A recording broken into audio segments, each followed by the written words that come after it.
দেহৰক্ষীৰ যিটো প্ৰসংগ কালি মই মাজুলীৰ পৰা আহি থাকোঁতে মই মৰাণ পাওঁতে মোৰ এটা ফোন আহিছিলে আৰু কৈছিলে যে আপোনাক দেহৰক্ষী প্ৰদান কৰাইছে। তাৰপৰা মই শিৱসাগৰ পালোহি, ঘৰ পালোহি। তেতিয়া মই সন্মানেৰে দুইজন দেহৰক্ষীক মই ঘৰলৈ যাবলৈ ক'লোঁ। মোক দেহৰক্ষীৰ প্ৰয়োজনীয়তা নাই বুলি ক'লোঁ। তাৰপৰা আজি ৰাতিপুৱা আকৌ দুজন দেহৰক্ষী দিছে আৰু মোক কৈছে যে আপুনি ল'বই লাগিব, আপোনাৰ জীৱনৰ প্ৰতি ভাবুকি আছে, মৌলবাদীৰ ভাবুকি আছে বুলি এনেধৰণৰ এষাৰ কথা কোৱা হৈছে। এতিয়া কথাটো হৈছে কি, দেশ জাতিৰ বাবে শ্বহীদ হ'বলৈ মই সাজু আছোঁ। দেশক লৈ, জাতিক লৈ কোনো ধৰণৰ কম্প্ৰমাইজ কৰা নহ'ব। যদি কোনোবা বাংলাদেশীয়ে মোক হত্যা কৰিম বুলি ভাবিছে, তেনেহ'লে এটা কথা স্পষ্ট, শৃংখলচলীয়া কিন্তু অকলে নমৰে, লগত 2-4টাক লৈ যোৱা হ'ব। আৰু সেইকাৰণে মই কৈছিলোঁ যে গৃহ বিভাগক মোক এটা বন্দুক দিয়ক, কিন্তু মোক বন্দুকটো দিয়া নাই। মোক এখন বন্দুকৰ লাইচেঞ্চ দিয়ক বুলি কৈছিলোঁ, সেইটো মোক দিয়া নাই। আৰু এটা কথা, যিটো ৰঙৰ গুলীয়ে মোৰ বুকু সোমাব সেইটো ৰং অসমত নাথাকিব, সেইটো কথা একদম স্পষ্টকৈ কৈ দিয়া হৈছে। আৰু যুঁজিবলৈ মৰিবলৈ আমি সাজু আছোঁ, একদম স্পষ্ট কথা।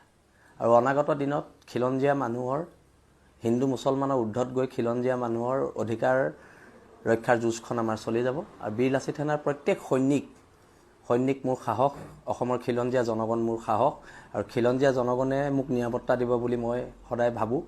আৰু তথাপিতো চৰকাৰে যিহেতু কৈছে, কিবা ইনপুট থাকিব পাৰে তেখেতলোকৰ, সেই বিষয়ে মই জ্ঞাত নহয়। আৰু অনাগত দিনত মই পুনৰ কৈছোঁ, এখন ঐক্যবদ্ধ সংগ্ৰাম হ'ব।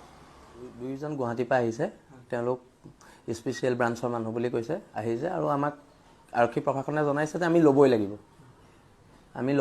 বুলি কৈছে। সেইকাৰণে নাই, মোক কৈছে যে মৌলবাদী সংগঠনৰ পৰা আপোনাৰ জীৱনলৈ ভাবুকি আছে। কিন্তু এটা কথা স্পষ্টকৈ কৈ দিওঁ, আমি কোনো মৌলবাদী সংগঠনলৈ আমি ভয় নকৰোঁ। যদি যুদ্ধ হয়, যুদ্ধ হ'ব, আক্ৰমণ হ'লে প্ৰত্যাক্ৰমণ হ'ব। আৰু যদি আজি কোনোবা মৌলবাদীৰ হাতত শৃংখলচলীয়াই প্ৰাণ দিবলগীয়া হয়, শৃংখলচলীয়াই হাঁহি হাঁহি প্ৰাণ দিব, কিন্তু তাৰ পিছৰ পৰ্যায়টো কিন্তু খুব ভয়ানক হ'ব। বীৰ লাচিতেনে কোনো সৈনিক, অসমৰ খিলঞ্জীয়া জনগণ কোনো বহি নাথাকে।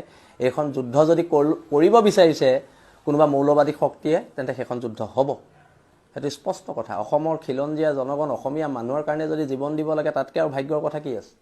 তাতকৈ ভাগ্যৰ কথা কিবা থাকিব পাৰে নেকি? আৰু এটা কথা স্পষ্ট মই পুনৰ কৈ দিছোঁ, প্ৰত্যেক মৌলবাদী সংগঠনক মই সকীয়াই দিছোঁ এটা কথা, আমি যুঁজৰ কুকুৰা হয়, আমি যুঁজত মৰিম, কিন্তু আমি অকলে নমৰোঁ, সেইটো কথা একদম স্পষ্ট।